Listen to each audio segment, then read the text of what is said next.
Nggak usah. Oke. Kita ini pertemuan ke berapa? 6 ya. Pertemuan ke-6 kita hari ini akan membahas tentang causal comparative research. Oke, sudah nonton videonya yang di pada? Sudah. Oke, kira-kira apa yang dapat dibuat kesimpulan atau yang didapat dari videonya? Ada yang mau memberikan pendapatnya? Silakan.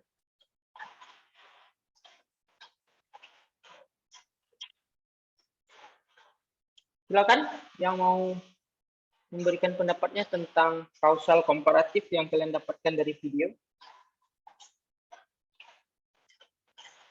Ayo, kalian mahasiswa masa harus ditunjuk, dipanggil.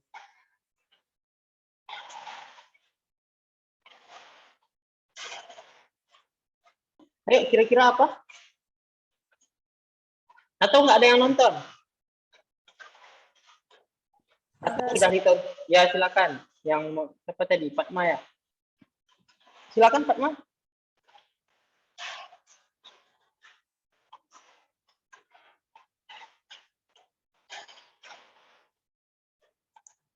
Halo.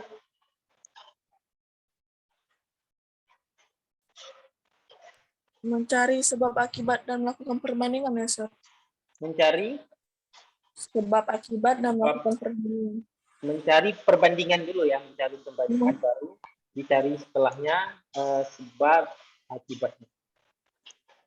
Oke, di compare dulu baru dicari kausnya. Kan kausal komparatif kan dibalik ya. Kausal komparatif riset berarti riset compare baru kaus. Jadi compare dan kaus. Oke, yang lain ada yang mau berpendapat? Silakan.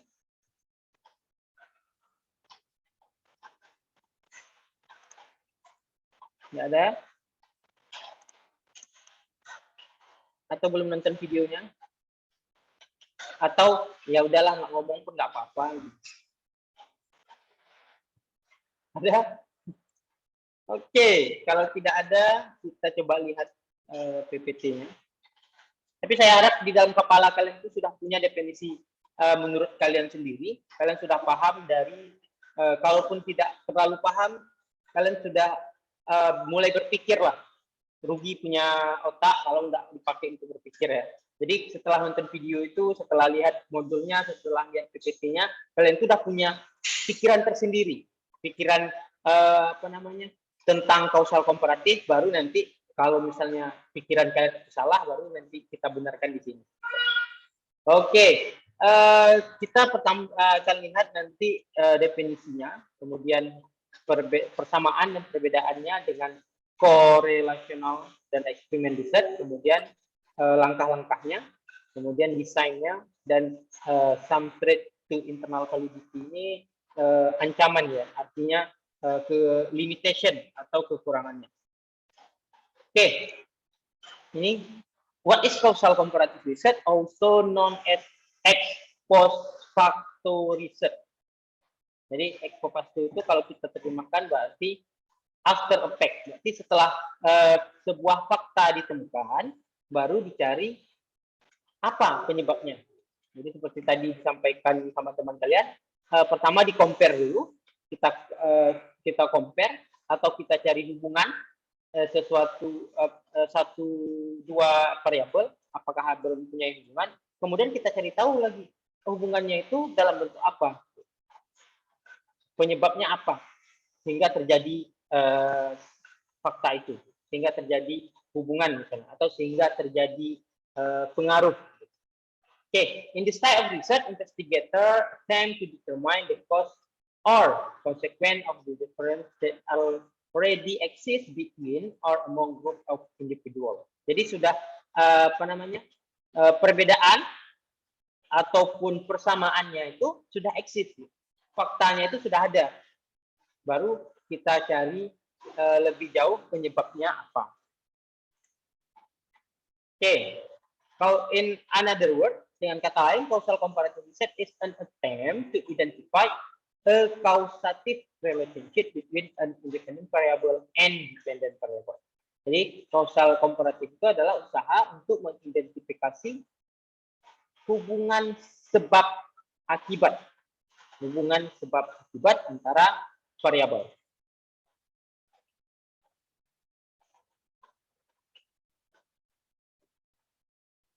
Oke, kemudian kita lanjut. Nah, ini misalnya contohnya, you are the first year agriculture education teacher and the local high school. At the state of PBA contest, you run into Billy Bob. When Billy asks how your year is going, you tell them that you are discouraged because the students do not seem to like your teaching very much and complain about the style of their school. Kemudian Billy Bob tell you that they have been using a moment and some of the concept from FFA life knowledge material to teach their class. They think that the students really enjoy the teaching and are learning more because of it. Nah, jadi si apa namanya? Kamu seolah-olah ya, atau kita bilanglah nama kamu ini si Adi kan. Jadi si Adi ini seorang guru baru ngajar di kelas di sekolah. Kemudian kan di sekolah itu misalnya kalau guru bahasa Inggris ada banyak ya, mungkin ada 2, ada 3, ada 4, ada 5. Jadi pas dia masuk ke kelas, kelasnya itu seperti nggak semangat gitu, nggak semangat belajarnya. Sehingga dia tanya tuh ke guru yang sudah lama di situ, Ibu pakai metode apa? Gitu. Oh, saya pakai metode A misalnya. Kemudian dan hasilnya setelah saya pakai metode A, anak-anak saya semangat belajarnya. Jadi si Adi ini sudah mendapatkan fakta, dia sudah mendapatkan fakta kalau pakai metode A itu bisa membuat siswa semangat. Nah, terus si Adi ini mencobalah metode A itu di kelas dia, tetapi dia tidak hanya sampai sebatas mencoba. Jadi setelah dia coba, kemudian dia cari tahu apa penyebab sehingga siswa-siswa ini semangat. Itulah yang disebut dengan kausal komparatif. Jadi ilustrasinya itu kira-kira seperti itu. Jadi sudah ada fakta yang terbukti secara teori, boleh, sudah terbukti, kemudian kita lakukan lagi dan kita cari tahu sebabnya itu apa.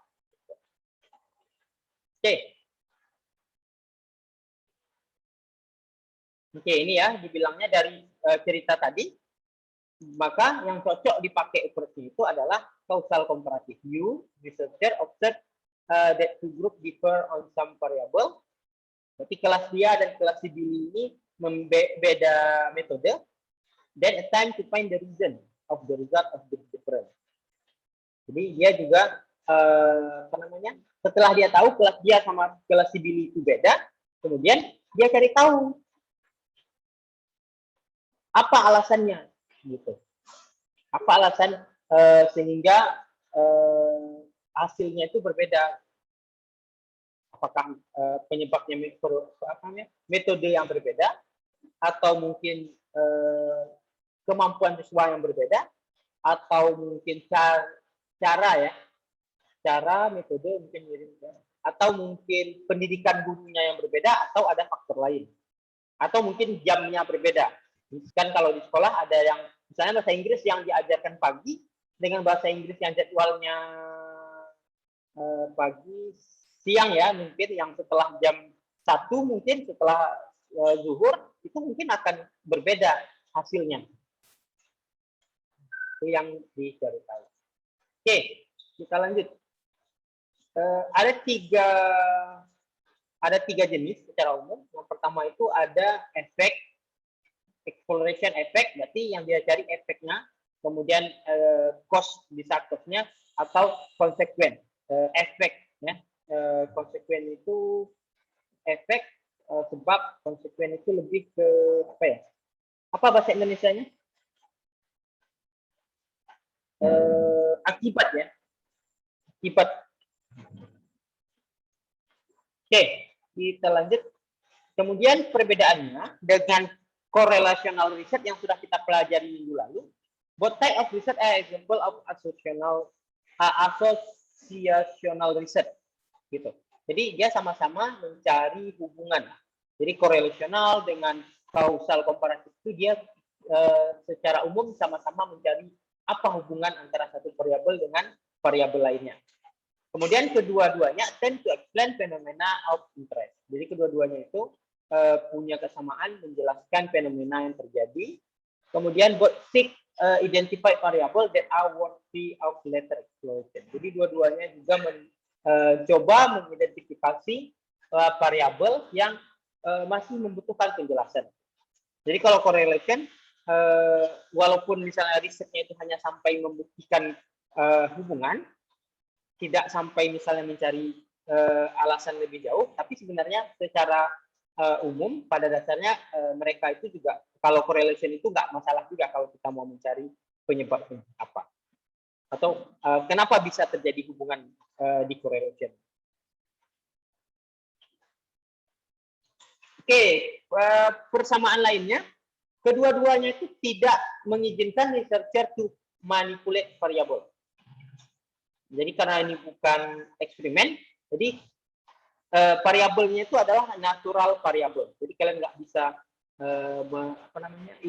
memberikan treatment, memberikan sesuatu ke variabelnya.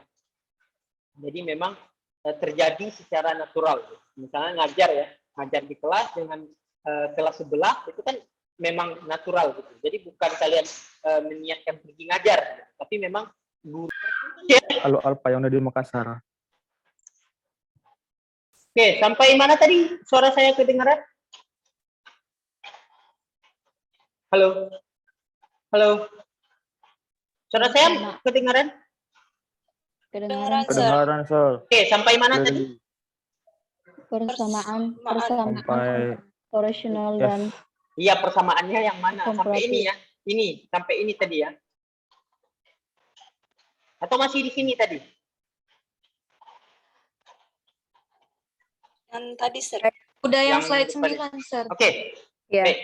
Oke, jadi persamaannya adalah dengan korelasional dan juga sama dengan deskriptif ya. Jadi yang sudah kita pelajari itu dia non eksperimental. Jadi kuantitatif itu kita bagi ke dalam dua grup, eksperimental dan non eksperimental. Yang non eksperimental kita sudah belajar deskriptif, korelasional, dan hari ini kita belajar kausal komparatif. Jadi persamaannya adalah researcher itu tidak bisa memanipulasi variabel, tidak bisa ikut terlibat. Oke, sorry terputus lagi ya. Iya Pak, nggak apa-apa Pak. Oke, ya kita ulang. Jadi sama ya antara deskriptif, korelasional, dan komparatif atau kausal komparatif adalah dia tidak bisa dimanipulasi sampelnya. Jadi si researcher itu tidak boleh terlibat dalam variabel yang dia yang dia riset. Tidak boleh dia terlibat dalam kelas misalnya, kalau misalnya kelas yang dia teliti. Jadi hanya sebagai pengamat. Kemudian kalau dengan korelasional dua-duanya itu explore causation. Jadi dua-duanya mencari mengeksplor, menjelaskan tentang tentang penyebab sesuatu. Oke, perbedaannya apa? Kalau perbedaannya kausal typically compare two or more group of subject. Kalau korelasional require a score of each variable for each subject. Jadi bisa, kalau kausal itu dua grup yang dibandingkan, kalau korelasional bisa hanya satu grup. Jadi satu grup yang di riset bisa di tes variabelnya yang bisa dua. Satu anak misalnya dia punya nilai bahasa Inggris, contoh yang kemarin ya, kemudian punya nilai matematika, kemudian kita cari hubungannya. Kalau dia kausal komparatif, dia adalah dua kelas, yang satu misalnya pakai metode yang satu hasil skornya rendah, yang satu hasil skornya tinggi. Kemudian kita cari tahu apa penyebabnya. Kemudian kalau kausal komparatif involve at least one categorical variable. Jadi variabelnya mungkin harus sama, minimal ya, at least ya, setidaknya satu variabel, misalnya variabelnya guru, misalnya ada dua kelas yang nilainya berbeda, kemudian kita cari tahu apa penyebabnya. Apakah betul karena gurunya berbeda, atau karena metodenya berbeda, atau karena buku ajarnya berbeda, atau apa. Itu nanti masuknya ke kausal komparatif. Oke, kemudian kalau correlational investigate two or more quantitative variable. Jadi variabelnya kuantitatif ya, misalnya nilai matematika dengan nilai bahasa Inggris. Oke, analysis data by comparing a rate of use cross breed table.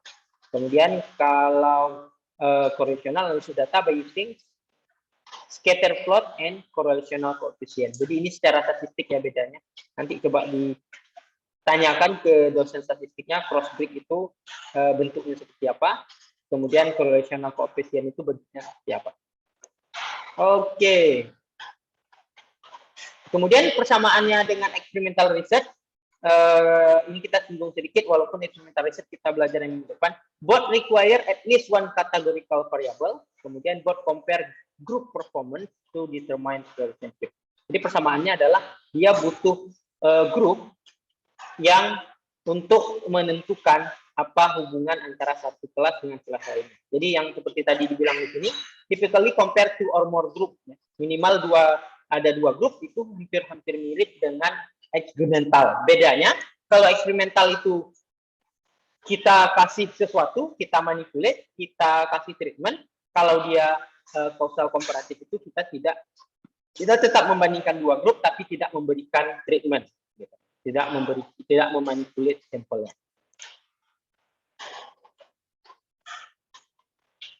Oke, kemudian kausal komparatif no manipulation of the variable. The independent variable is manipulated ya kalau dia eksperimental. Kemudian provide weaker evidence for causation, provide stronger evidence for causation. Karena di eksperimental ini dia diukur, misalnya diukur pretest prosesnya, diukur kalau satu kelas ya, kalau dua kelas berarti bisa juga. Kelas pertama diukur pretest prosesnya, kelas kedua juga diukur pretest prosesnya juga bisa. Tapi di eksperimental lebih stronger karena dia sudah memang langsung dimanipulasi, memang langsung dikasih treatment. Kemudian the group already formed, the researcher must find them. Jadi grupnya itu harus yang memang sudah ada, already exist atau already formed. Sedangkan eksperimental itu bisa researchernya membentuk grupnya berdasarkan kriteria-kriteria tertentu. Nanti kita coba lihat. Oke, the step yang pertama tentu problem formulation, select the sample of individual to be studied. Ini ya, berarti problem. Ini kalau misalnya ada yang nanya itu, yang nanya tugas ya, yang nanya tugas yang saya screenshot tadi malam, berarti kalian nanti buatnya seperti ini. Yang pertama itu kalian formulate problemnya apa. Kemudian setelah itu, dengan masalah yang kalian formulate, select the sample. Kira-kira sampelnya itu siapa? Berapa jumlah banyaknya?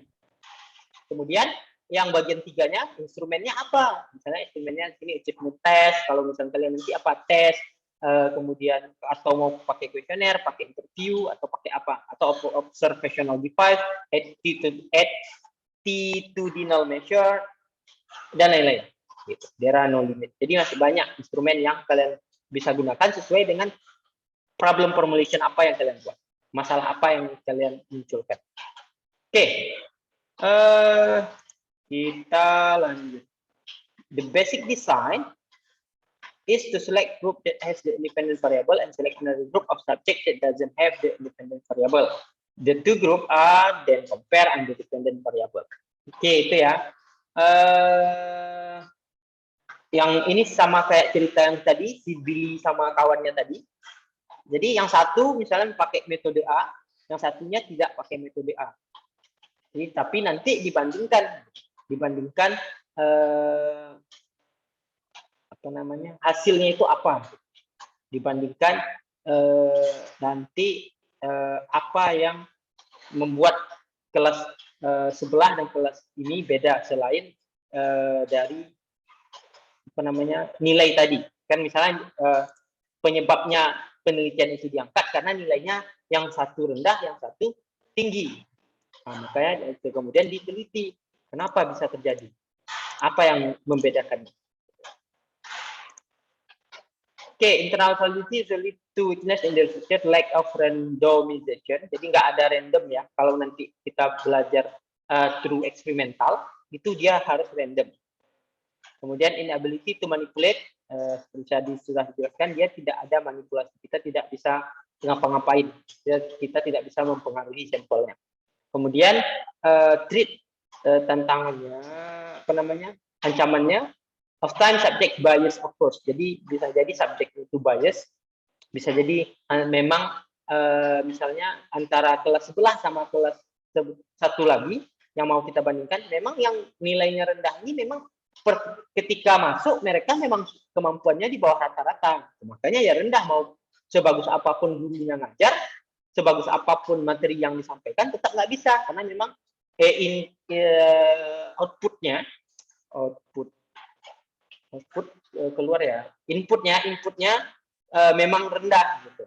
Jadi harus usaha lebih baru bisa mensesejari yang inputnya bagus. Kemudian lokasi juga kadang bisa mempengaruhi, karena lokasi akan mempengaruhi fasilitas. Misalnya SMA yang ada di kota besar dengan SMA yang ada di daerah-daerah terpencil itu sangat beda. Instrumentation, instrumen alat-alat yang digunakan juga bisa berbeda. Kemudian loss of subject, mungkin subjeknya itu tidak sama ya, tidak sama atau ada kekurangan dari subjeknya. Misalnya yang satunya 30, yang satunya mungkin nggak sampai 30 atau mungkin 15 kelas sebelahnya.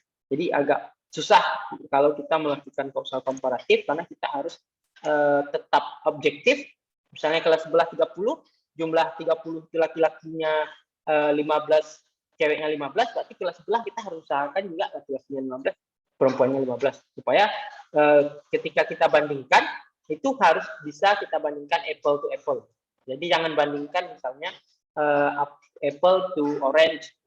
Jadi harus sama. Kalau di kelas sebelah yang kita ambil 13, di kelas sebelahnya harus 13. Kalau di sana ada cowoknya 10, di kelas sebelah harus ada cowok 10. Jadi itu yang susah kita cari ketika kita melakukan penelitian. Dan selain Oke, itu siapa yang bocor suaranya?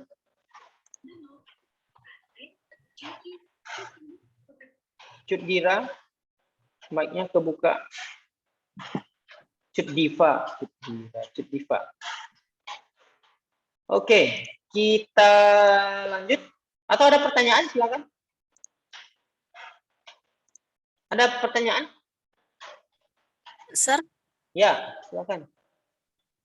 jadi yang soal tentang tugas itu kan Sir kan ilustrasi. Jadi itu kan kita belum meneliti langsung, masih menghayal gitu Sir. Iya, betul. Kasar. Ya, betul. Jadi kalian menghayal, kalian membuat hayalan, kira-kira kalian akan melakukan penelitian di mana, masalahnya apa, jumlah siswanya berapa, terus instrumennya apa gitu. Bentukannya kayak proposal, Sir. Iya, kayak proposal, tapi ya nggak kayak proposal. Jadi problemnya paling nanti 2 kalimat, 3 kalimat gitu. Ngerti ya? Misalnya problemnya, ada perbedaan nilai antara kelas 1A di SMA 1 dengan kelas 1A di SMA dengan kelas 1B di SMA 1. Kemudian siswanya itu berjumlah 30 orang gitu. Kemudian instrumen yang akan dipakai ini gitu. Jadi hayalan aja, hayalan. Oh, masih kerangka-kerangka mentah.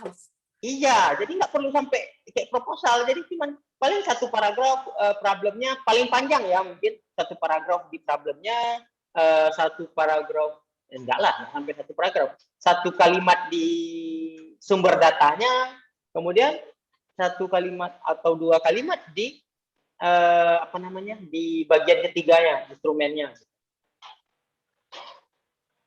Ngerti ya? Jadi bentuknya kayak paragraf aja ya, Sir ya? Iya, kayak cerita si Billy tadi, si Billy sama siapa tadi itu? You dan si Billy tadi di atas tadi. Oh, oke, Sir. Thank you, Sir. Oke. Matthew tadi sudah angkat tangan, silakan kalau mau bertanya.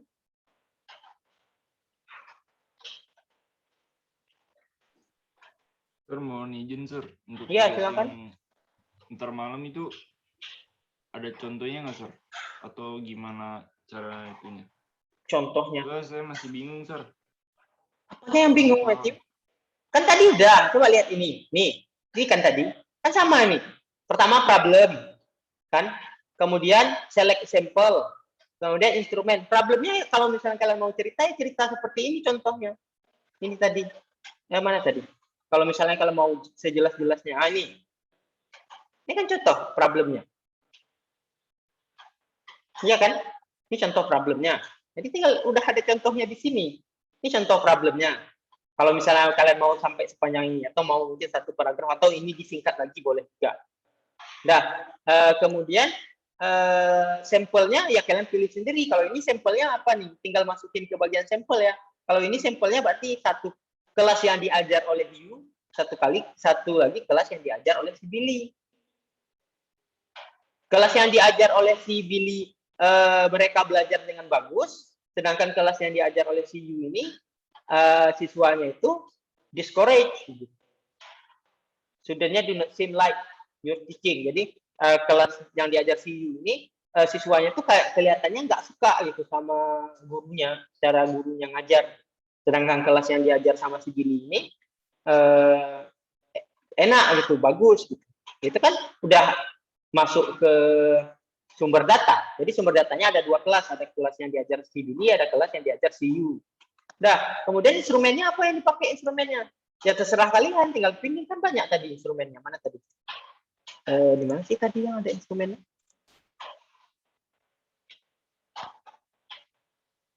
Di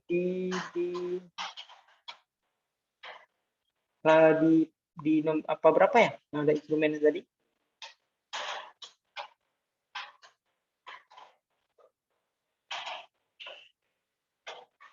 Nah, ini instrumennya bisa tes, bisa kuesioner, bisa interview, bisa observational device, bisa attitudinal measure, bisa yang lain-lain. Bisa FGD, bisa apa gitu. Selama dia instrumennya ada, ya kalian bisa pakai. Atau kalau mau nggak usah pusing-pusing, pilih aja yang ada di sini. Bisa tes, bisa kuesioner mungkin yang cocok, atau bisa tes sama interview, bisa dua. Atau mau pakai observational bisa, atau mau direkod bisa, atau mau di apa lagi ya, record FGD bisa. Jadi terserah kalian mau pakai apa. Udah instrumen udah selesai, kan cuma 3 ya, 3 kan. Problem itu kan garis miring artinya kalian boleh pakai dalam bentuk problem, boleh dalam bentuk research question, boleh juga dalam bentuk hipotesis.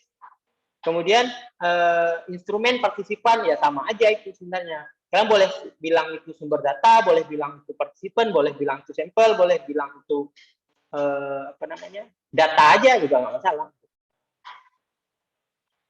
Oke, ngerti kira-kira? Ada yang masih bingung? Sorry, izin bertanya. Berarti Ya, dia silakan. bentuknya ya, Sir. Ya, Berarti pekerjaan tugasnya hari ini dia kayak langsung bentuk paragraf gitu, Sir. nggak harus bentuk paragraf, terserah kalian gimana kalian isinya. Kalian itu diberi kebebasan, malah nanya bentuknya nggak masalah. Kalian langsung ketik di Spada itu juga bisa gitu. Jadi langsung itu kan udah sengaja tuh saya taruh titik 2. Jadi tinggal kalian sambung aja di titik 2-nya gitu. Problemnya apa? Kalian cerita boleh, misalnya ada 2 kelas yang saya temukan di mana gitu. Nih, ini kan problem, research, question, hipotesis, boleh gitu. Atau kalau misalnya problem kayak tadi, misalnya kalian cerita ada 2 kelas yang saya temukan berbeda nilainya gini. Atau kalau research question, kalian bertanya apakah ada hubungan antara cara mengajar A dengan cara mengajar B yang dilakukan di 2 kelas berbeda. Udah jadi problemnya. Atau hipotesis. Hipotesis itu berarti ada hubungan yang sangat kuat atau yang signifikan antara cara mengajar Bapak A dengan Bapak B. Bisa gitu. Terus sumber datanya partisipan sampel kan sama. Sumber datanya adalah 2 kelas di SMA 1. Satu kelas itu diajar oleh Bapak A, satu kelas diajar di Bapak B. Nah, jadi sampel. Kemudian instrumennya untuk penelitian ini instrumen yang digunakan adalah tes bahasa Inggris atau tes speaking bahasa Inggris. Nanti akan diuji cobakan di kedua kelas gitu. Udah selesai gitu. Jadi betul-betul kalian itu ngarang gitu. Tapi maksudnya jangan nanti kalian buat 2 kelas di SMA apa itu yang film apa tuh Wakanda misalnya, kan itu bukan ilustrasi lagi, tapi itu betul-betul udah ngehayal kalian gitu. Black Panther tuh, Pak. Ya, jangan nanti kalian bilang SMA 1 di negeri Wakanda, jangan gitu. Jadi kalian buat selogis mungkin, tapi kalian belum melakukan itu. Ngerti ya? Ngerti, Sir. Oke, jadi masalah apa namanya instrumennya itu kalian spesifikkan, misalnya tes apa, tes bahasa Inggris itu misalnya, tes bahasa Inggrisnya dengan apa, apakah dengan tulisan, dengan speaking, dengan apa gitu. Tapi kalau kalian bilang tes bahasa Inggris saja itu udah benar sebenarnya, gitu. Tapi lebih bagus kalau misalnya kalian sesuaikan sama problemnya, misalnya problemnya speaking antara 2 kelas rendah gitu. Terus tesnya tes tulis ya kan nggak nyambung gitu. Jadi sesuaikan dengan problemnya. Kalau di problemnya kalian ngangkat masalah speaking, maka tes instrumennya maka tes speaking gitu. Jadi gitu ya. Ada yang masih bingung? Silakan ditanyakan. Pak, yang di compare itu nggak mesti data kuantitatif gitu kan? Misalnya nggak mesti nilainya yang di compare gitu. Ya mesti nilai lah Al-Farzi. Kan kita bahas kuantitatif nih. Oh, Kan deskriptif, korelasional, kemudian kausal komparatif, dia kan masuknya ke kuantitatif, tapi non eksperimental. Kecuali yang deskriptif ya, yang sudah mulai apa namanya, sudah mulai dasar pada dasarnya dia itu kuantitatif, tapi sekarang sudah mulai khususnya di bidang penelitian bahasa udah ada yang kualitatifnya gitu. Sedangkan korelasional sama kausal komparatif dia masih tetap kuantitatif. Jadi masalahnya itu harus yang di compare itu ya harus kuantitatif, harus bisa diukur gitu. Makanya instrumennya kemungkinan besar adalah tes. Karena tes itu nanti akan memunculkan angka. Gitu. Itu ya. Jadi tiap kalian usahakan instrumen pertamanya itu tes. Nanti setelahnya instrumen pendukungnya recording, atau instrumen pendukungnya setelah itu interview, atau instrumen pendukungnya setelah itu kuesioner, instrumen pendukungnya setelah itu FGD, itu terserah kalian pilihnya. Itu ya. Ada yang masih bingung? Jadi instrumennya udah kalian pasti pakai tes. Tapi tesnya ya terserah permasalahan kalian apa. Pakai tes speaking, tes lisan, mau tes tulis, mau tes TOEFL, mau tes IELTS, mau tes apa gitu. Tergantung problem yang kalian angkat.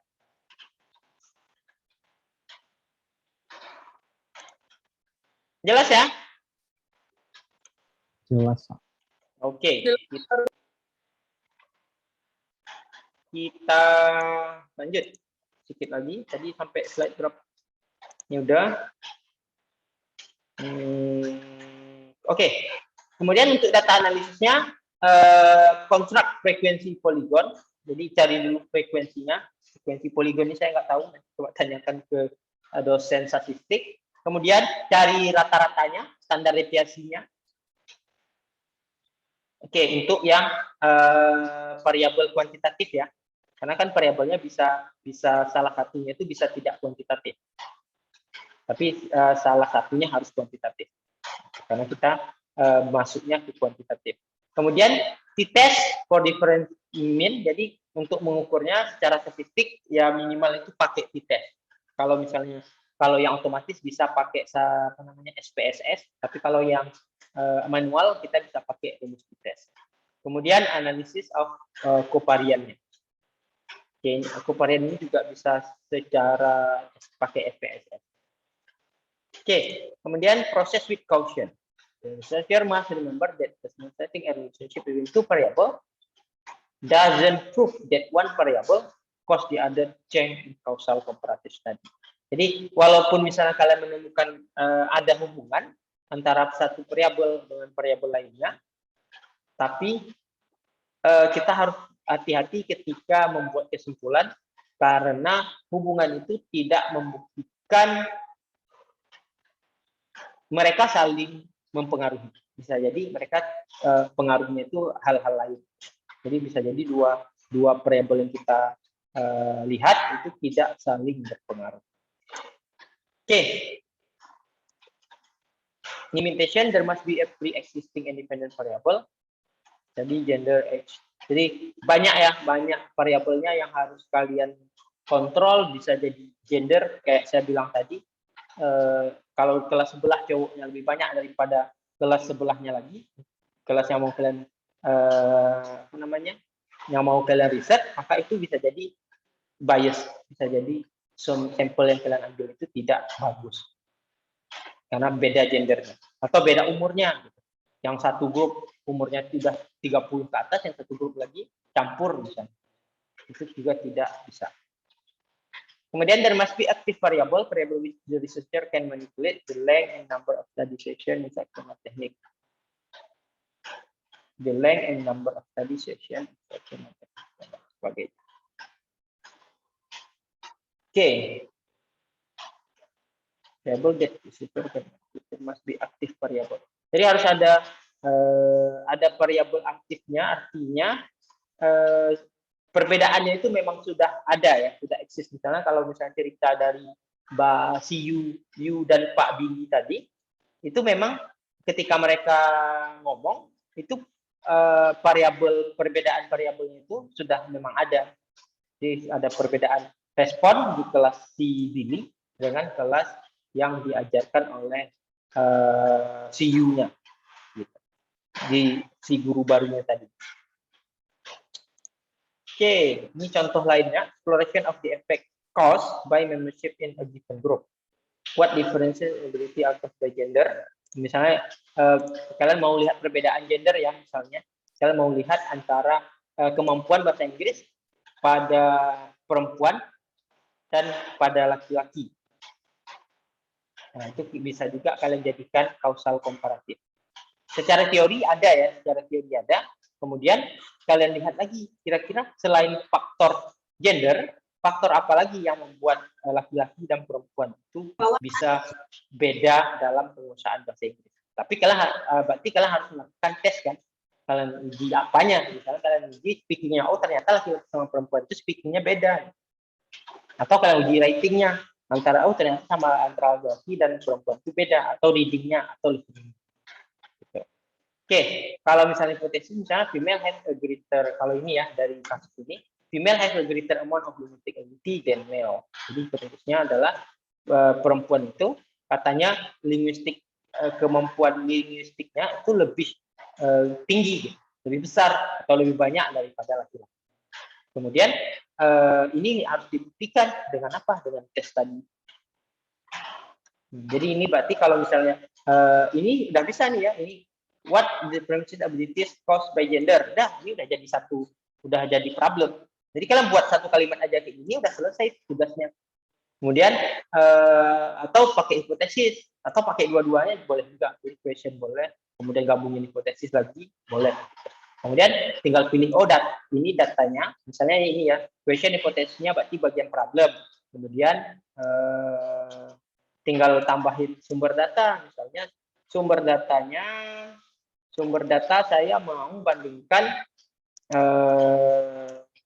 laki-laki mahasiswa 30 ya misalnya 30 saya cari kemana ya, boleh lah ya 15 ya misalnya biar jumlah 15 mahasiswa laki-laki semester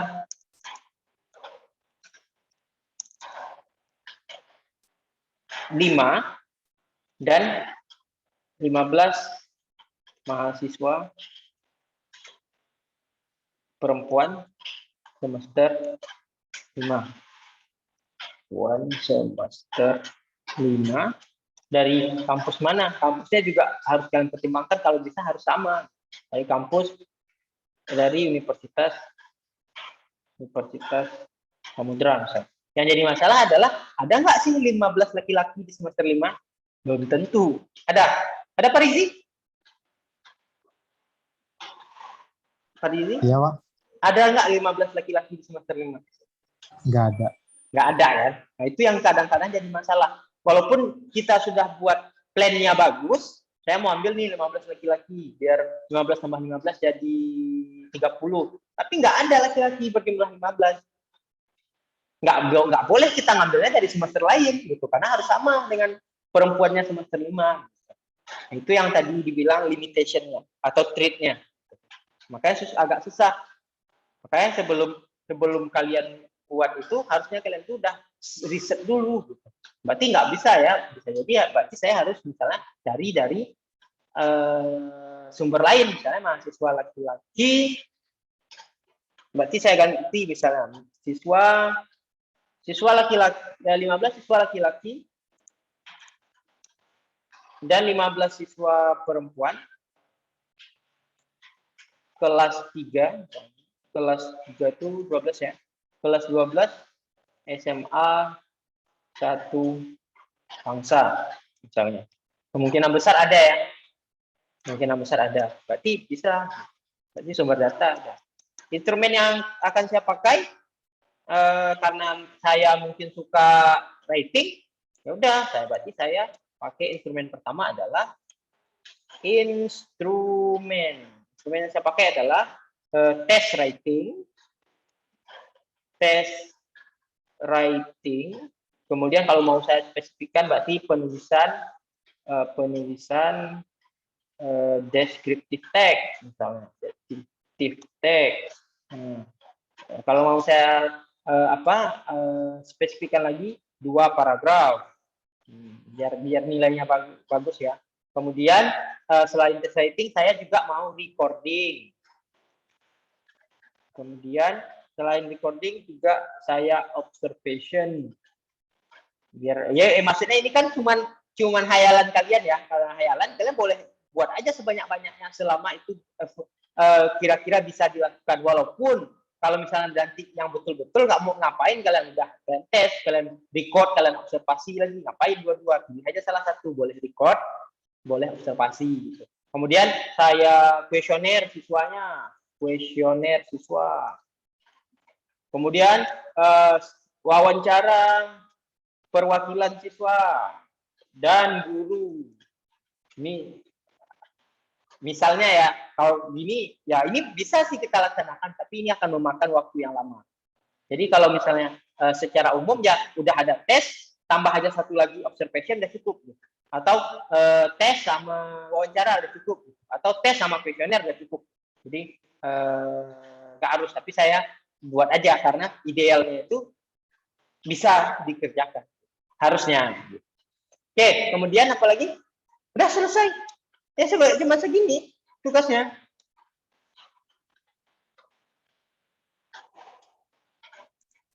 Oke.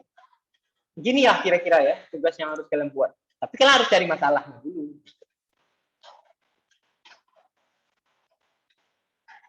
Nah, ini kalau contoh lainnya misalnya, what cause individual to join a gang? Hypothesis individual who are member of gang have more aggressive personalities than individual who are not member of gang. Jadi dia mau cari apa yang menyebabkan orang itu gabung ke sebuah geng. Kemudian hipotesisnya menurut dia individual yang masuk geng itu lebih agresif daripada yang nggak masuk geng. Apa penyebabnya? Gitu. Kemudian solution or of intervention question how the student talk by inquiry method react to propaganda. The student who were taught by the inquiry method are more critical of propaganda than others who are taught by the lecture method. Jadi dia mau membuktikan bahwasanya siswa yang diajarkan dengan inquiry method itu lebih kritikal daripada siswa yang diajarkan dengan lecturing method. Itu yang ingin dibuktikannya. Penyebabnya apa? Apa yang menyebabkan dua jenis student ini sehingga berbeda? Kemudian instrumen yang dipakai apa? Kalau ini tadi Instrumen yang dipakai berarti wawancara ya, atau kuesioner gitu. Karena untuk membuktikan apa namanya, more agresif ini ada nggak ya tesnya? Nah, bisa aja ya tes psikologis ya, tes apa misalnya tes secara ini, karena ini terkait psikologi, mungkin ada tes dalam psikologi yang bisa diangkakan. Misalnya kalau dia jawab gini angkanya berapa, kalau dia jawab ini angkanya berapa mungkin. Kemudian kalau ini guru, ini bisa apa namanya, bisa tes tulisan ya, tes tulis. Anak-anak dikasih topik tentang isu propaganda, kemudian disuruh tulis apanya, responnya bagaimana. Kemudian respon itu bisa dihitung. Apakah responnya tinggi atau hasil responnya itu rendah. Jadi bisa pakai tes tulis. Curie method. Kalau ini kayaknya lebih ke ilmu politik ya, ilmu politik. Kalau yang ini tadi psikologi, kalau ini politik. Oke. Ini contoh lain. Classroom behavior of good and poor reader. Bisa kalian lihat classroom good and poor reader bagaimana. Behavior di dalam kelas misalnya. Good reader itu bagaimana, poor reader itu bagaimana. Kemudian kalian cari tahu penyebabnya apa. Oke, kemudian comparison urban teacher dengan comparison of urban teacher characteristic for student in turn place in different urban school setting. Oke, ini antara apa namanya, guru urban itu desa atau kota ya? Urban itu. Oke, kota, guru di kota dengan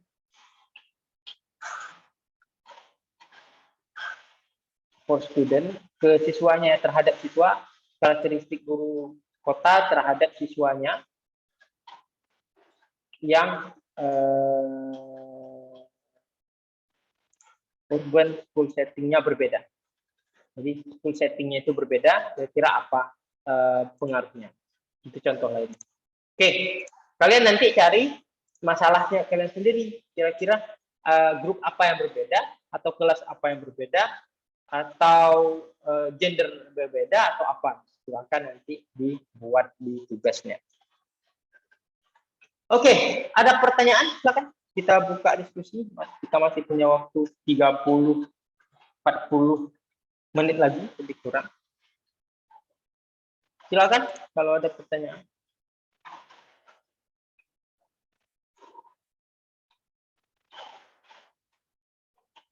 Ada, silakan. Sir, mau nanya, Sir. Ya, silakan Agnes. Ini nanti kami kan buat resume jurnal kausal komparatif kan. Nanti ini kan Jurnal. nanti kan kami membuat resume dari kausal komparatif ini kan, Sir. Ini nanti kalau siap kami buat kami. Kok resume? Ilustrasi. Sir. Ya. Terus? Masuknya ilustrasi, Sir. Nanti siap Terus? kami kirim. Yang mau Agnes tanya, nanti stopnya sampai di sini aja nggak, Sir? Atau nanti suatu saat nanti di pertemuan berikutnya, Sir, kaitkan lagi ke jurnal yang ke ilustrasi yang kalian buat ini. Misalnya, Sir bilang kami kembangkan ya ilustrasi yang kalian buat kemarin gitu nggak, Sir? Enggak. Atau maksudnya aja? kamu maksudnya nanti UAS saya suruh kembangkan dari yang kalian buat hari ini gitu. Iya, atau tugas berikutnya gitu, Sir. Tugas berikutnya ya nanti yang pasti kalau misalnya di UAS itu kalian akan kalian nanti saya suruh buat mini proposal di UAS-nya. Ya itu terserah kalian mau pilih yang mana. Kita kan nanti akan belajar yang sudah kita pelajari 3. Minggu depan kita akan belajar 3 lagi. Kemudian nanti setelah UTS kita akan belajar 3 lagi. Jadi ada 9 metode yang akan kalian pakai di UAS. Tapi ya nggak perlu 9-9-nya. Kalian pilih sesuai mana yang paling kalian sukai. Jadi nggak harus kausal gitu. Ya, thank you, sir. Oke. Ada lagi? Silakan. Kalau UTS, ya kisi-kisi soalnya ya pasti yang sudah kita pelajari. Kita berarti akan sudah belajar 3 tambah nanti 3 berarti 6. Berarti nanti soal apa namanya tugas yang kalian buat ya pilih dari 6 ini. Apakah kalian nanti suka deskriptif atau kalian suka kausal komparatif atau suka correlation atau suka pre-eksperimental atau suka quasi eksperimental atau suka true eksperimental di UTS. Nanti di UAS baru tambah 3 lagi, ada case study, ada analytical study, satu lagi ada classroom observation. Gitu.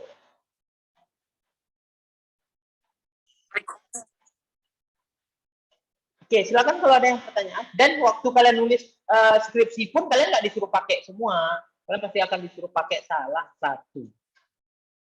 Apakah nanti deskriptif kuantitatif atau deskriptif kualitatif atau correlational research atau true eksperimental atau analytical study, pasti suruh pilih salah satu. Nggak mungkin disuruh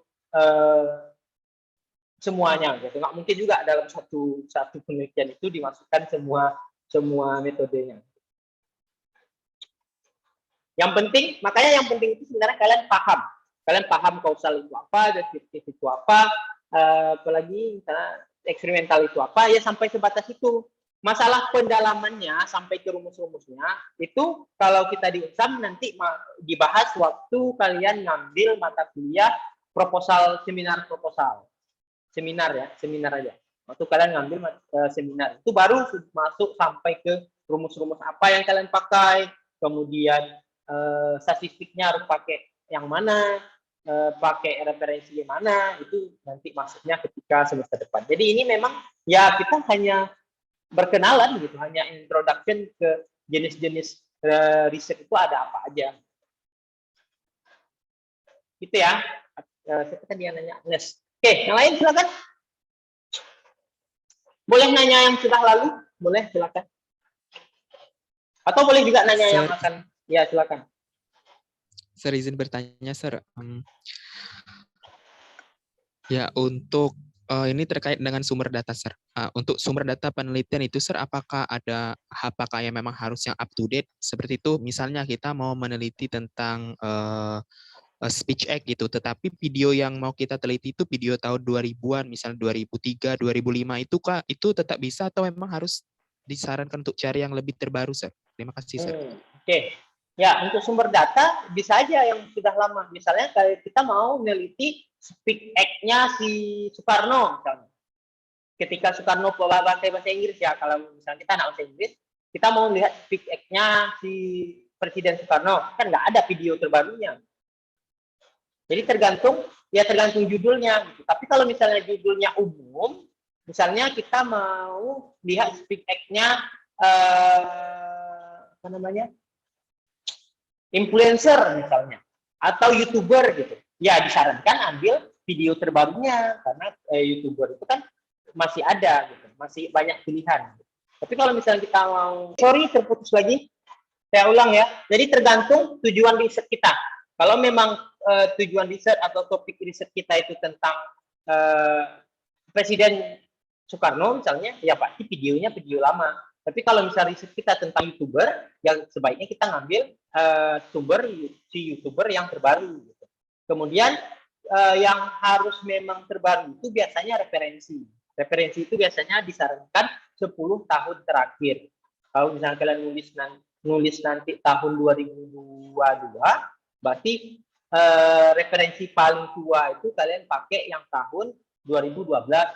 Misalnya, itu ya mungkin ada pembimbing atau dosen wali atau dosen penguji yang seperti itu. Tapi ada juga yang bebasin gitu. Boleh kita ngambil sampai 20 tahun terakhir sampai 1980 gitu. Karena memang misalnya referensi barunya nggak ada gitu. Misalnya nih. Gitu. Itu nggak masalah. Jadi tergantung kalian itu pembimbingnya siapa, dia maunya gimana. Kalau misalnya jurnal gitu juga ya, misalnya kalian mau masukin artikel kalian ke satu jurnal, yaitu ada juga jurnal yang sudah membatasi untuk referensi kami menerima 10 tahun terakhir. Udah, kalau misalnya kita masukin referensi yang lebih dari itu, berarti nanti artikel kita tidak diterima. Itu ya, apalagi kalau misalnya sejarah, jurusan sejarah misalnya. Itu kan mereka, ya namanya sejarah mana ada yang baru terjadi, pasti sumbernya itu udah lama-lama, perjanjian Belanda gitu, mana ada perjanjian Belanda sama Indonesia yang terbaru, pasti dokumennya dokumen tahun lama dulu. Jadi nggak masalah ya, jadi nggak masalah videonya itu lama, tergantung kesesuaian antara topik sama sumber datanya, antara tujuan penelitian dan sumber datanya. Oke. Oke, Sir. Thank you, Sir. Oke, yang lain ada, silakan.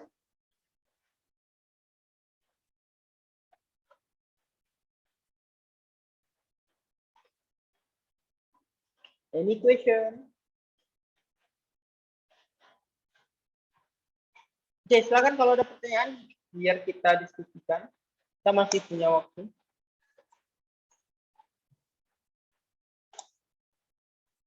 Sudah jelas? Kira-kira tiga yang sudah kita pelajari, dari deskriptif, kausal komparatif, kemudian deskriptif, korelasional, deskriptif, korelasional, dan kausal komparatif. Sudah jelas? Kalian sudah paham? Sudah ya? Nggak, kalau misalnya memang nggak ada. Oke, ada pertanyaan untuk tugas sudah jelas ya? Kalau misalnya memang tidak ada, Jelas, Pak. kita akan cukupkan sampai di sini. Silakan kalian kerjakan tugasnya. Mulai nanti jam 7 ya. Jam 7 udah bisa kalian akses sampai besok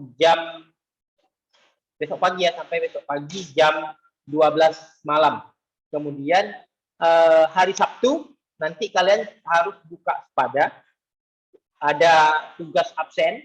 Tugas absennya paling nanti saya suruh kalian kasih komentar terhadap videonya, komentar pendek terhadap videonya. Jadi nggak usah dalam dalam dokumen ya, langsung aja ketik di Sepada itu apa komentar kalian terhadap video itu, kirim komentarnya, nanti akan terabsen. Jadi kalian dianggap hadir pertemuan ke-7. Ke-6 ya, pertemuan ke-6. Nah, nanti hari Senin sama juga seperti itu. Kalian masuk ke Sepada, kerjakan komentar video, kirim komentarnya, maka kalian akan terabsen di hari Senin, pertemuan ke-7. Kemudian pertemuan ke-8 kita akan bertemu seperti biasa. Nanti kita akan review pertemuan sebelumnya itu, karena dia pertemuan 6, 7, 8 itu dia sama-sama eksperimen, tapi kita bagi 3 karena banyak. Jadi ada true eksperimental, pre-eksperimental, quasi-eksperimental, dengan true eksperimental. Tapi kita nanti bahasnya sekali di hari Kamis.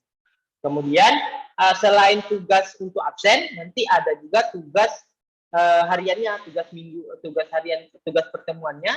Kalau yang hari Sabtu, deadline-nya hari Minggu. Ya, deadline hari Sabtu. Tapi dari pagi kalian udah bisa akses. Jadi dari pagi sampai pagi Sabtu sampai malam Minggu batas pengerjaannya. Kemudian untuk yang hari Senin, deadline-nya agak panjang sampai hari Rabu malam. Oke. Ada pertanyaan? Sir, Ya. untuk ini kan sebenarnya MK ini kan bekal kita untuk bikin proposal nanti dan seminar. Ya. Sekalian skripsi kan, Sir, kan? Ya. Nah, kalau di kampusnya Nona, itu dia lebih fokus ke langsung praktek, Sir. Dia langsung bikin bagian-bagian proposalnya gitu. Jadi Itu waktu nanti bikin proposal dia udah ngerti gitu, oh bagiannya ini gitu. Nama mata kuliahnya apa? Sama juga sih, Sir. Introduction to ini, research metodologi. Iya. Oke, kita juga ada seperti itu, tapi itu nanti di seminar semester depan. Jadi semester depan itu ada nama mata kuliahnya seminar, bukan seminar kalian harus seminar ya. Jadi memang mata kuliahnya namanya seminar, tujuan akhirnya adalah kalian proposalnya sudah jadi. Jadi bagian-bagian proposal, cara mengutip referensi, cara cara cari sampel, itu semuanya sudah di situ. Termasuk cara kalian ngomong di dalam seminar nanti dipraktekkan di situ. Kalau misalnya memang masih cukup waktu, biasanya nanti disuruh praktek langsung kalian paparkan proposal kalian itu isinya apa. Jadi kita ada juga seperti itu, tapi bukan di semester ini. Gitu. Karena kalau di semester ini saya suruh kalian buat proposal, kerangkanya, kalian metodenya aja belum tahu. Gitu. Jadi kayak tersesat kemana-mana nanti kalian. Gitu. Makanya itu apa? Makanya kan kok bisa beda gitu kan, orang tuh kok cepet kali ke sana. Ya. Apa nggak bingung gitu? Ya sebenarnya tergantung kampusnya lah. Mungkin mereka sudah dapat riset metodologi ini di semester sebelumnya mungkin, atau bisa jadi mereka gabungin gitu. Jadi mereka sekali jalan itu mereka ngajarnya semua gitu. Karena kan tiap-tiap kampus itu beda. Berarti nanti emang belajar lagi Pak kan? Seminar tuh nggak langsung Iya, seminar. Enggak. Semester depan itu nanti ada nama mata kuliahnya seminar. Jadi di seminar itu kalian nulis proposal. Jadi nanti pertemuan pertamanya diajarin tentang bagaimana menulis background of study, terus diajarin tentang menulis purpose of research, purpose of study ya. Kemudian diajarin cara buat hipotesis, diajarin cara buat significant of study, diajarin cara menentukan riset metodologi. Ya kalian udah tahu, tapi nanti disinggung juga sedikit gitu. Kemudian diajarin cara nyari sampel, cara lain sebagainya nanti diajarin gitu. Jadi pas semester itu berakhir, kalian semester 5 ya, berarti semester 6 berakhir, kalian sudah punya proposal yang siap diseminarkan. Kalau misalnya nilainya bagus. Gitu. Jadi rata-rata yang semester 6 sekarang, yang semester 7 ya, jadi semester 6, habis semester 6 dia udah punya proposal, masuk semester 7 dia udah bisa seminar proposal. Jadi targetnya semester 8, paling telat, dia sudah sidang. Atau kalau misalnya dia mau lebih cepat tamatnya, semester 6 dia udah bisa proposal. Jadi pas habis mata kuliah riset, dia udah punya proposal langsung daftar. Atau mungkin sebelum riset dia udah, karena memang dari dari sekarang mungkin dia udah mulai buat proposal, pas masuk seminar nanti dia tinggal konsul aja, nggak perlu mikir lagi dia, langsung pertengahan semester depan dia sudah bisa proposalnya udah di ACC, langsung daftar gitu. Jadi selesai semester 6, selesai dia seminar proposal, semester 7-nya dia langsung bisa sidang. Akhir semester 7 lah paling telat, karena di selama 6 bulan itu dia menulis skripsi. Itu bisa gitu. Jadi sebenarnya kita nggak terlambat. Gitu. Tergantung kalian mau mulai kapan. Karena kalau kayak misalnya kalian sekarang mulai nulis proposal bagian riset metodologinya kan udah bisa. Kalian udah tahu metode apa yang mau kalian pakai, sampelnya siapa, instrumennya apa, itu kan udah bagian dari proposal. Problemnya apa, gitu. Problem yang kita bahas dari kemarin itu kan masuk ke bagian background of study. Tapi kita nggak bahas background of study itu isinya apa saja, karena kita nggak masuk ke situ. Kalau saya kan udah ada gambaran nih Pak, udah ada gambaran besarnya, tinggal dibikin aja gitu. Sedangkan Bapak bukan dosen wali saya. Kalau saya misalnya nanti datang konsultasi, Pak ini kayak mana ya Pak penulisannya, ini apa betul apa enggak gitu, boleh Pak? Boleh. Dengan saya semua boleh ya. Dengan saya semua boleh selama saya sempat, saya bolehkan semua. Yang nggak boleh itu kalian samakan saya dengan dosen lain. Jangan kalian samakan nanti sama dosen lain kayak gitu juga. Dengan sama saya, kalau misalnya kamu udah punya proposal nih, kamu udah coba tulis, kamu lihat contoh punya kakak Leting, kemudian kamu coba buat punya kamu, terus kamu mau konsul sama saya, boleh silakan WA saya. Kalau saya misalnya memang hari itu ada waktu, akan saya bilang iya. Kalau saya nggak ada waktu hari itu, saya akan bilang kapan saya ada waktunya. Gitu. Oke, Pak. Oke, yang lain ada silakan. Kalau ada pertanyaan.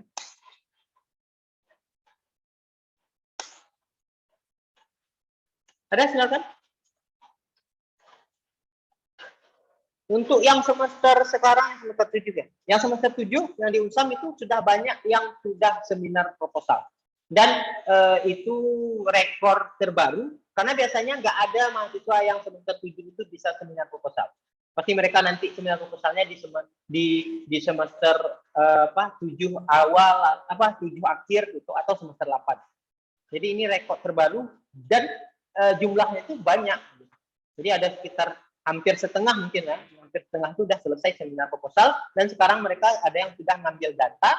Berarti kalau semester 7 sudah ambil data, ya semester awal semester 8 mungkin mereka udah bisa sidang, atau mungkin akhir semester ini nanti mereka udah bisa sidang. Oke.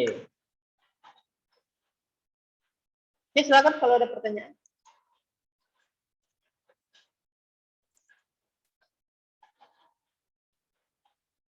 Oke, kalau tidak ada lagi, saya rasa cukup ya untuk hari ini. Kalau misalnya masih ada pertanyaan tiba-tiba nanti malam, silakan tanyakan di grup. Daripada grupnya sepi-sepi aja, boleh tanyakan di grup, nanti akan saya jawab. Oke, that's all for today. Thank you for your attention. Assalamualaikum warahmatullahi wabarakatuh. See you Waalaikumsalam. next week. Ya. Waalaikumsalam warahmatullahi wabarakatuh. And good evening. Thank you, sir. Thank you, sir.